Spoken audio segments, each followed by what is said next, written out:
రాజ్యమేది లేదు గాని రాణిలాగా చూసుకుంటా, కోట కట్టలేను గాని కళ్ళల్లో నిన్నే దాచుకుంటా.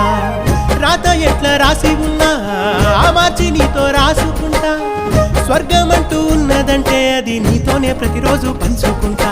నిన్ను గన్న మీ నాన్న కన్నా అల్లారు ముద్దుగా సాదుకుంటా. నీకు కోపం వస్తే కొంత దూరం ఉంటా, నువ్వు గీత గీస్తే నేను దాటనంటా. కంట నీరు కంటి రెప్ప దాటకుండా కాటుకై కావలు